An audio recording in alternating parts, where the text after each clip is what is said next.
Alors me revoilà, je crois que ça enregistre. Oui, c'est tout bon, c'est tout bon. Alors, j'en étais à mes flammes jumelles. Alors, le but de cette rencontre de flammes jumelles, c'est également de ne pas rester bloqué dans nos croyances limitantes et en fait de ne pas reproduire nos schémas de répétition, nos schémas, pardon, nos schémas. Oh là là, c'est affreux. En plus avec mon mal de gorge, c'est pas évident. Excusez-moi, pour ne pas répéter ces schémas, en fait, ne pas reproduire ces schémas répétitifs. Je vais vous donner un exemple. Imaginons qu'on doive travailler sur ce plan de vie, la jalousie, par exemple. Donc, il se peut qu'au long de notre parcours de vie, tout au long de ce chemin de vie, on rencontre des personnes qui, effectivement, vont activer, vont mettre en place des synchronicités ou des façons de procéder pour que vous puissiez travailler votre jalousie. Et tant que vous n'avez pas compris que la problématique, c'est votre jalousie, ce n'est pas l'autre, tant que vous n'avez pas compris ça, on va vous renvoyer donc des personnes sur votre chemin de vie qui vont déclencher chez vous des situations qui vont vous rendre jaloux ou jalouse. Voyez, donc c'est ça, ces fameux schémas répétitifs. Dans la rencontre de flammes jumelles, puisque l'autre va nous mettre en avant nos défauts et nos qualités également, bien sûr, donc on va se prendre en pleine face directement le fait qu'on est extrêmement jaloux. Donc ça, c'est un exemple, mais c'est bien sûr valable dans plein de domaines. Je vous ai donné l'exemple de la jalousie, mais ça peut être plein de domaines différents. Hein. Donc cette relation de flamme jumelle, elle est vraiment là dans un but de travail. Donc c'est pourquoi c'est une relation très très difficile, puisque quand on est confronté à ses défauts et qu'on doit se prendre ses défauts en pleine face, eh bien forcément c'est pas quelque chose de facile à accepter. L'ego en prend vraiment un sérieux coup. Et du coup, on a tendance à rejeter l'autre, à fuir et à stopper la relation. C'est pour cette raison qu'il faut souvent, une seule vie ne va pas suffire, il faut souvent plusieurs incarnations pour pouvoir faire en sorte que la flamme se réunisse. C'est-à-dire que chacune des deux polarités, si vous voulez, chacun des deux, réussit à travailler sur lui-même de façon à avancer, à avancer, à avancer, jusqu'à ce que cette flamme puisse se retrouver, se réunir et enfin vivre en parfaite harmonie. Donc, voyez la difficulté de la flamme jumelle. Dans une précédente vidéo, je vous avais dit qu'on rencontrait la flamme jumelle un petit peu tardivement dans la vie. Alors, je pense que je continue à dire que c'est vrai, mais j'ai un de mes guides qui m'a dit que c'était vrai en général pour une seule des parties de la flamme, mais que pour l'autre, quelquefois, ça arrive bien plus tôt et qu'il y a donc des rencontres qui se font, mais avec des allers-retours. Hein. Bien souvent, il y a des coupures, c'est vraiment une relation karmique, donc on doit travailler et il peut y avoir des connexions qui se font à un moment de vie avec des coupures, parfois qui peuvent prendre des années, et des retrouvailles qui se font. L'univers va mettre en place des synchronicités et des rencontres complètement improbables pour que vous puissiez retrouver cette flamme jumelle. Alors ça peut être en allant par exemple quelque part, je vous donne un exemple, vous vous arrêtez sur l'autoroute à une aire de service et vous allez retrouver la personne, votre flamme jumelle que vous aviez perdue de vue depuis 5 ans ou 10 ans. Voyez, l'univers va mettre en place cette synchronicité. Vous pouvez aussi aller dans un lieu où vous alliez ensemble, tous les deux par exemple, je sais pas, un cinéma de quartier par exemple, en imaginant que vous habitiez pas très loin l'un de l'autre. Il peut se passer des années et vous allez aller à ce cinéma et y retourner, et jamais vous ne croiserez cette personne. Et un beau jour, vous allez faire la queue pour acheter votre ticket de cinéma et cette personne se trouvera derrière vous ou juste à côté de vous et vous allez vous retrouver. Et voyez, c'est l'univers qui va orchestrer tout ça pour que vous puissiez continuer à travailler sur ce parcours de flamme jumelle. Je vais boire un petit coup de tisane parce qu'avec la gorge, c'est pas facile. Un petit instant, je suis là, je reviens.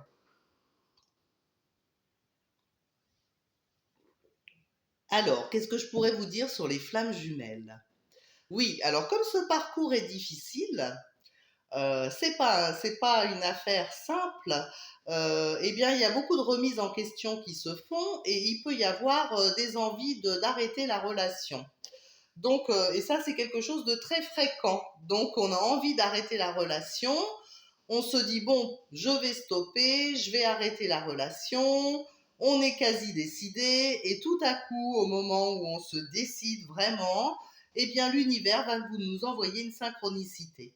C'est-à-dire, elle va vous envoyer une heure miroir. Par exemple, vous décidez d'envoyer un message ou alors il va vous envoyer un message au moment où vous pensez à arrêter la relation et vous allez vous apercevoir que c'est sur une heure miroir, 10h10, 11h11, 12h12. Voyez, soyez attentifs aux heures miroirs parce que l'univers communique beaucoup avec nous de cette façon-là. Il nous envoie ces synchronicités. Donc vous décidez d'arrêter la relation et tout à coup, vous allez entendre à la radio la chanson sur laquelle vous avez dansé votre premier slow et vous vous êtes aimé, embrassé, etc. Donc en fait, ce qui veut dire que l'univers va faire en sorte de vous envoyer des signes pour vous montrer que vous ne devez pas abandonner la partie aussi facilement, que vous pouvez encore et encore et encore essayer de travailler sur vous à travers cette relation jumelle. Voilà. De façon à ne pas perdre trop de temps quand même. Il faut quand même un petit peu que les choses avancent. Donc, voyez, vous n'avez pas de notion de libre arbitre. Je dis toujours aux personnes, dans la vie, dans tout ce que je vous dis, gardez votre libre arbitre. En effet, on doit garder son libre arbitre, c'est-à-dire que quand on entend des informations, on doit se faire sa propre opinion et puis ne prendre que ce qui nous intéresse. Hein. C'est ça la notion de libre arbitre. Et surtout pas ne pas se laisser influencer. Écouter ses propres petites voix, ses propres guides. Euh, les informations venant de l'autre, ça n'est qu'une ouverture de votre esprit, ça n'est qu'une vision différente de vos pensées pour vous permettre justement de vous repérer et de voir ce à quoi vous souhaitez adhérer. Hein. Donc c'est vraiment cette histoire de libre arbitre, vous l'avez tout le temps, sauf dans la relation flamme jumelle. Dans la relation flamme jumelle, même si vous décidez d'arrêter la relation, par exemple, et que l'univers en décide autrement, eh bien, il va faire en sorte que de toute façon, soit vous allez vous retrouver, soit vous allez vous croiser, soit il va se passer quelque chose et vous allez vous retrouver confronté à cette personne. Voyez, ça s'articule tout seul, vous ne pouvez rien y faire. Le libre arbitre n'a absolument pas sa place dans les relations de flammes jumelles. Voilà. Alors c'est vrai que c'est pas quelque chose de simple, hein, cette relation de flammes jumelles. Vous le comprenez bien. Après, il y a aussi quand même dans cette relation de flammes jumelles, alors ça c'est le côté positif parce que vous allez vous dire, Marie-Ange, elle me dit que des choses négatives. Quel intérêt d'avoir une relation de flammes jumelles? Effectivement, vu sous cet angle-là, je comprends que vous vous posiez la question. Mais il y a toujours deux polarités, le bien et le mal. Hein. Dans chaque chose, dans la vie, il y a le bien et le mal. Alors on va dire que ce que je vous ai dit là, c'est un petit peu ce qui est difficile, la partie noire de l'histoire flamme jumelle. Mais vous avez aussi la belle partie, la partie lumineuse. Et cette partie lumineuse, elle va se traduire de quelle manière? Eh bien, il y a une connexion réelle, c'est-à-dire que en fait, c'est vous que vous retrouvez hein, quand même. Hein. Donc, c'est quand même une connexion importante, c'est-à-dire que c'est une personne qui va vous donner des émotions presque inconnues. Vous pouvez tout à fait reconnaître cette flamme jumelle, c'est-à-dire quand vous ne l'avez jamais rencontrée, vous allez pouvoir éventuellement la reconnaître rien que par la vibration de sa voix. Le ton de sa voix va faire que vous allez vous connecter immédiatement à cette personne. vous allez immédiatement ressentir votre cœur qui vibre. Il va se passer quelque chose au niveau de votre chakra du cœur et vous allez sentir des vibrations, quelque chose de rassurant et en même temps d'irrésistible. Quelque chose qui vous fait penser que vous ne pourrez pas passer à côté de cette personne. Quoi que vous fassiez, vous allez être obligé de la rencontrer. En tout cas, il va se passer quelque chose avec cette personne. Vous pouvez alors donc, je vous disais, le son de la voix, ça peut être aussi quelqu'un que vous allez rencontrer par le plus grand des hasards, enfin le hasard orchestré par l'univers, et cette personne, vous allez la voir quelques secondes et elle va vous sourire. Et ce sourire, il va être imprégné en vous. Ce sourire, ça va être quelque chose de très prégnant, ça va être imprégné en vous, vous ne pourrez pas l'oublier, ce sourire. Vous allez rêver de lui, vous allez rêver de ce sourire, c'est quelque chose qui va s'imprégner en vous, et si vous écoutez vos petites voix, vous allez vous dire, c'est bizarre, j'ai vraiment l'impression de quelque chose de très connu. Alors dans les relations d'âme-sœur aussi, il y a cette notion de très connu, de rassurant, mais là, c'est pas vraiment ça. C'est quelque part pas très rassurant justement, parce qu'il y a cette attirance, ce besoin d'aller vers l'autre, mais on est dans quelque chose de tellement connu et inconnu, c'est pas facile de vous décrire ça, il faut le vivre hein, pour vraiment en prendre conscience. Donc pour les personnes qui écoutent, qui l'ont déjà vécu, elles vont pouvoir se retrouver là-dedans. Il y a, c'est un peu, oui, l'attraction-répulsion. Enfin, vous voyez, il y a quelque chose un peu de cet ordre-là. Alors que dans l'âme sœur, c'est on est content, on se retrouve, tout de suite ça va, on est super connecté, c'est comme si on s'était toujours vu, voilà, c'est pas pareil. Dans la flamme jumelle, il y a cette vibration intérieure qui vous prend aux tripes et qui peut même vous faire comme une sorte de vide intérieur. C'est très bizarre comme sensation, mais c'est aussi quelque chose d'extrêmement fort, quelque chose de surpuissant. Je vous disais la connexion avec la voix, il se peut que vous soyez très fâché contre votre flamme jumelle et que rien qu'un petit coup de fil, le son de sa voix, ça va venir démolir tout le château que vous avez construit, dans lequel vous aviez fait des projections et vous vouliez cesser un tas de choses. Et il suffit d'entendre cette voix pour que le château s'écroule. Vous voyez, il y a une puissance dans la relation de flamme jumelle qui est quelque chose d'exceptionnel. La relation de flamme jumelle, c'est une relation exceptionnelle et il faut savoir que nous n'avons qu'une seule flamme jumelle. Donc effectivement, dans ces relations de flamme jumelle, vous n'en aurez qu'une. Donc dans toutes les relations que vous avez eues dans votre vie, souvent on dit j'ai ma flamme jumelle, mais non, c'est pas forcément sa flamme jumelle. Ça peut être une relation d'âme sœur. Et puis, comme dans cette relation de flamme jumelle, on doit travailler sur soi, il y a des gens qui vont confondre la relation de flamme jumelle avec la relation toxique. Pourquoi? Parce que la relation de flamme jumelle est quand même une relation d'amour. Nous sommes dans l'amour véritable. C'est-à-dire qu'il n'est pas, on doit effectivement refléter à l'autre ses blessures profondes, c'est le miroir, c'est l'effet miroir, mais on ne doit pas le faire souffrir cet autre. On doit simplement le faire travailler sur lui. Ça peut provoquer des souffrances, parce que quand on travaille sur soi, effectivement, ça peut représenter des souffrances.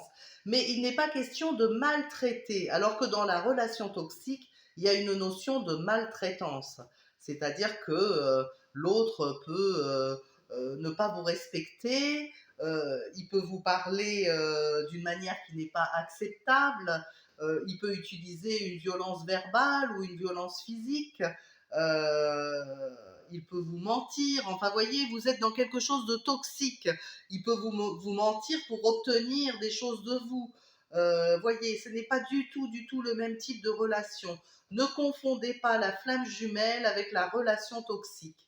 Ça, c'est quelque chose que j'entends souvent quand j'ai des gens au téléphone qui m'appellent, qui confondent la relation de flamme jumelle avec la relation toxique.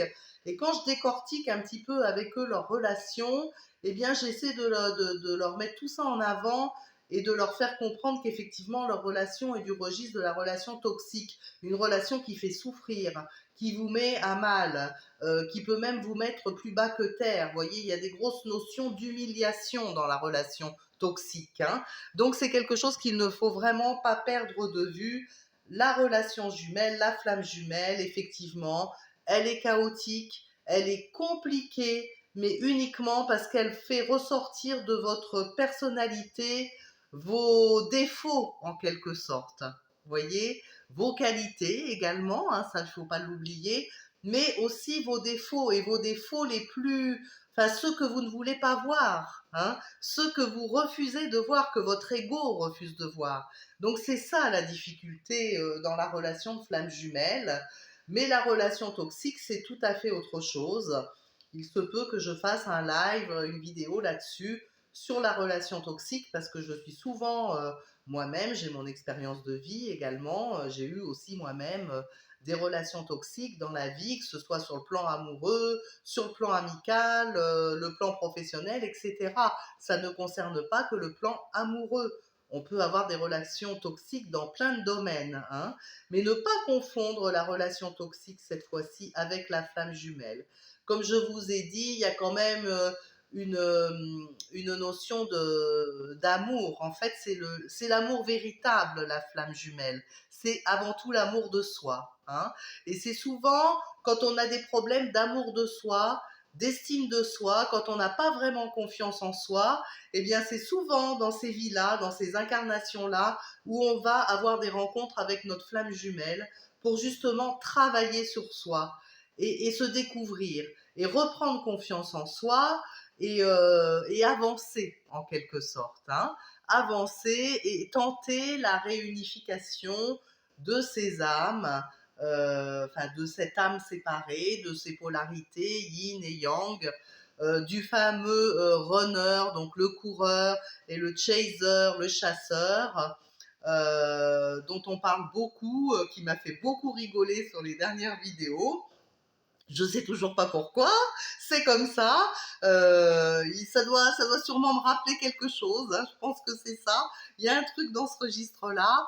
Donc tout ça pour vous dire, je vais revenir là-dessus un petit peu sur le chaser et le runner, mais je vais arrêter là parce que je vois que le temps passe et que vous allez pouvoir reprendre votre travail.